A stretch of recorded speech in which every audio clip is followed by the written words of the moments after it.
Hello everybody, welcome back to the Bison Workshop. I'm Bob, and this video we're going to see about combating a problem that I just came up with on this lathe. I'm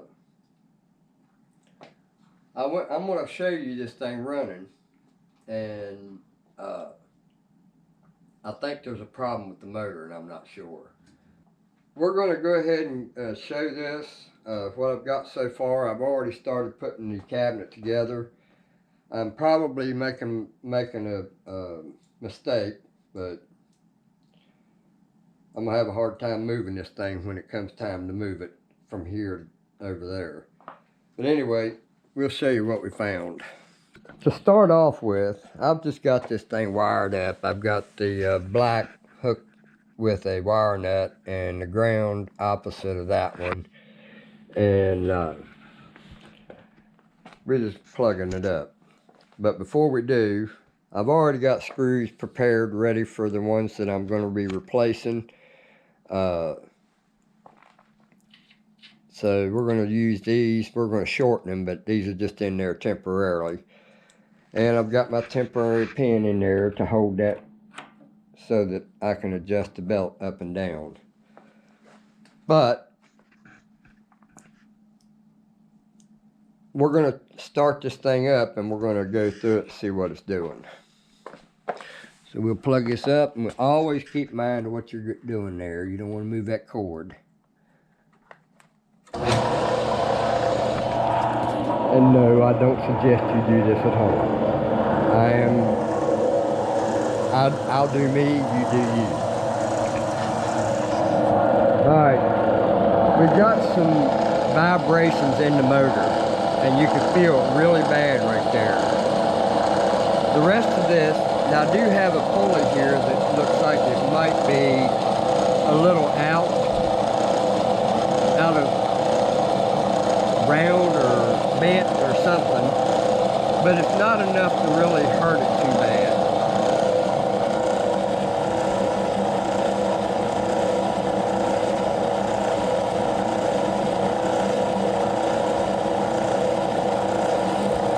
Now I see a little vibration in this, but that belt, I think I need to replace both of these belts. Alright, so now let's unplug it. So now what we're going to do is set you up on the tripod. So now what I'm going to do is release this.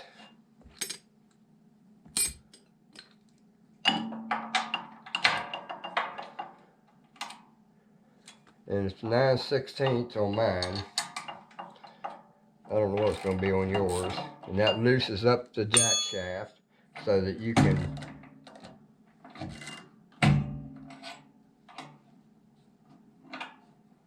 my pin's a little too long for the handle now that everything's in the way. So we're going to take this belt off, and then we're just going to leave it like that right there, and we're going to start it up again.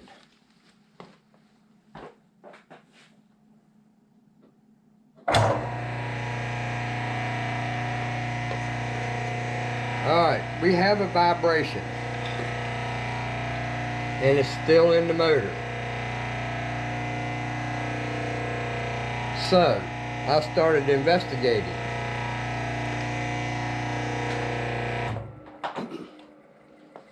Now this motor has been in this lathe for quite a while. It's somebody had replaced it way before Dale got it. And I'm going to show you what I found. Alright, this motor's been running for a long time. It was used in a alternator shop for turning armatures. And look at where the Gitz oilers are on the side. The Gitz oilers should be up top. So there's only one or two, well, three ways that this can be fixed. I don't think I'm going to be able to spin these to where the motor will stay like it is, but the ends will turn. I don't know if I can do that with the wiring in here, because it does have this opening here for the wiring. This one I don't think I'm going to be able to clock. This one, however, I could clock it. But what's the point in fixing one of them to where you can get oil to them? Because this should be up top so that gravity feeds down into the bearing. So one option is that one that I think I just disproved.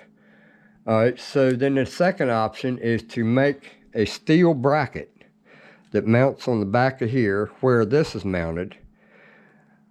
L bracket that goes down and to the bottom of the motor. That way I can put my mounts here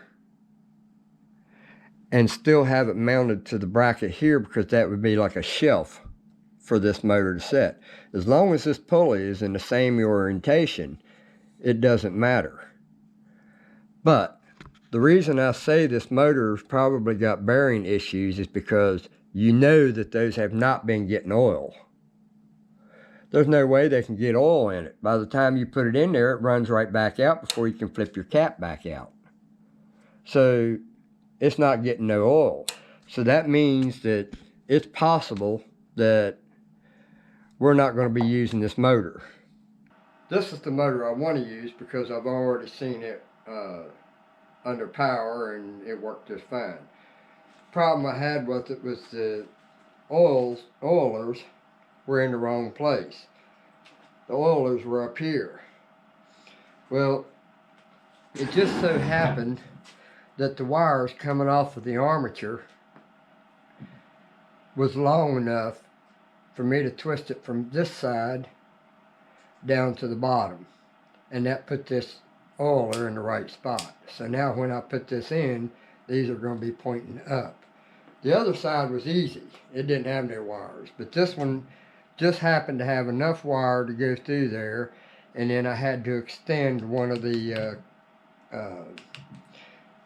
capacitor wires. So we're going to stick this one in and see how she works now.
Alright, let's plug it up and see how she works.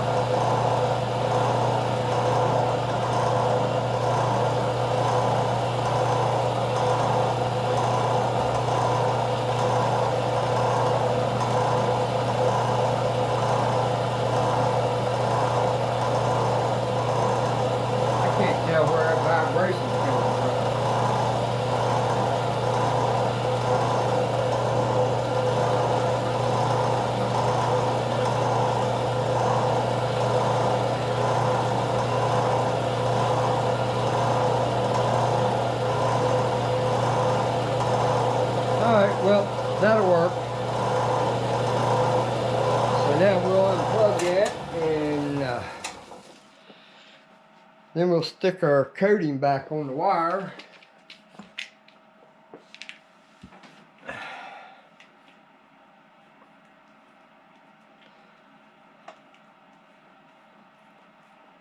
But that's how you combat that problem.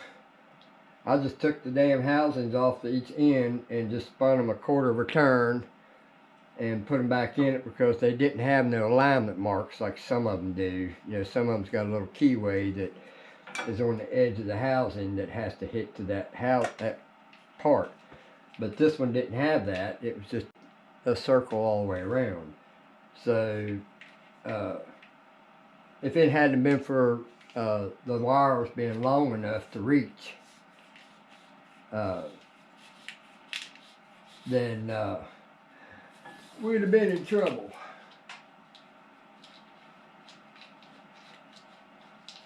Alright, so that will probably go up.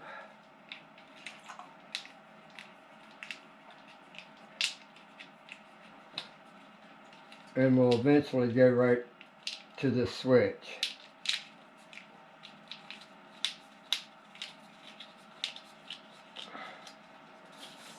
So we can either take and route it up this way, up and around. Nope, we got to go around this way. So we'll have to mount it just like that, and then it'll loop like that right there, so that when the door opens, it'll come out with it. Something like that, because it's going to be in the door, so when the door swings, it's right in this corner, so I really only need enough to go from there to there. And it's not like I'm going to be opening this door all the time.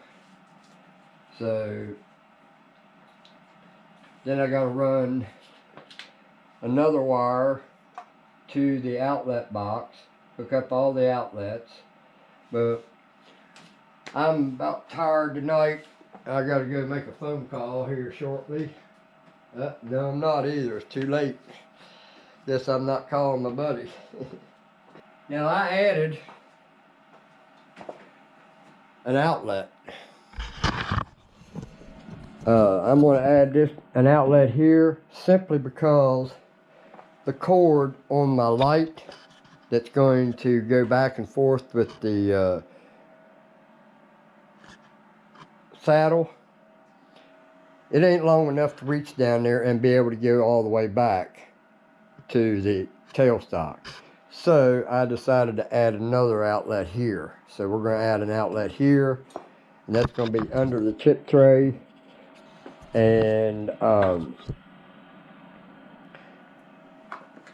we're probably going to use these holes here to mount another bracket that comes off, and it's going to have a kickoff right here, so that I can have a bar go up on just on the outside of the chip tray, because the chip tray will probably fall about right here. So then we'll have a bar that comes up, and I'll have the DRO right about eye level here. So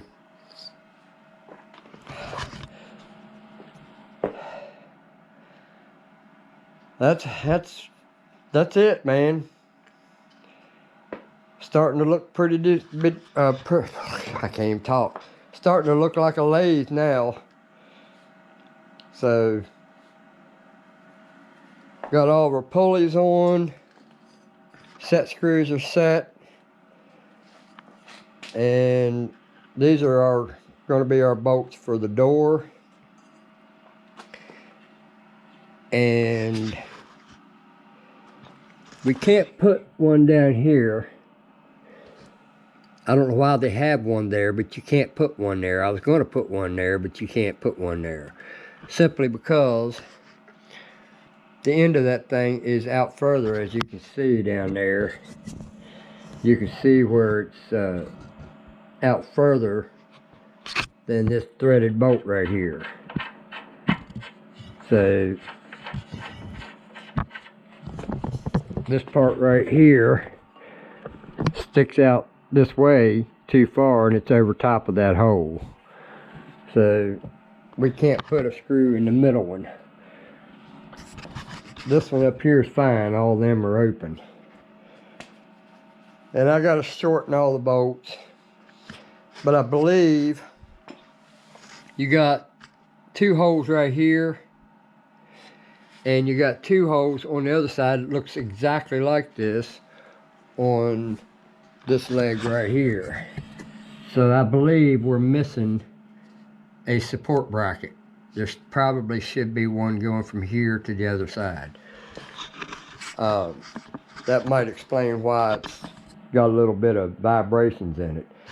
Now, to take care of the vibration on this thing, I'm just going to cut me a nice piece of wood, get me a pretty piece of wood, and cut it the shape of this, and probably maybe route out Craftsman or something like that in it. I don't know. Paint it, 3D print the letters, whatever. I don't know, but put a 1x board on here, chamfer the edges, round them off, or sand them down, make them nice and pretty, polyurethane them, and bolt them on here with screws coming in from the back side, 1 on each end, 1 or 2 on each end, 2 in the middle. And that ought to keep this from vibrating. And if I have to, I'll put it up here too.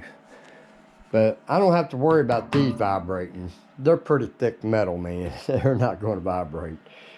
If they do, this thing's doing something it shouldn't be doing. So we're still chugging along in the cleaning process. I'm about wore out on the cleaning, but we'll get there eventually. So the next time you see this, we'll be ready to put the chip tray and the lathe on the bed, or on the chip tray. I got to make some washers, and I think I'm going to use linoleum.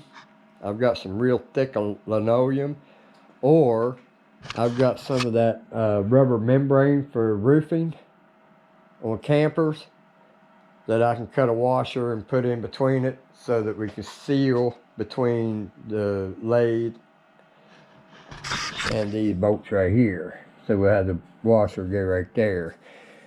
And that way, if I want to add flood coolant to it or oil drip or something like that, I can. I believe I have everything that I can use to do that with. I plan to use this tank right here because this parts washer just didn't work out for me. I'm not going to pay that much for Varsol, so right now I've got diesel fuel in it, and diesel fuel is about worthless as a titch on a boar hog when it comes to cleaning parts. It doesn't take nothing off.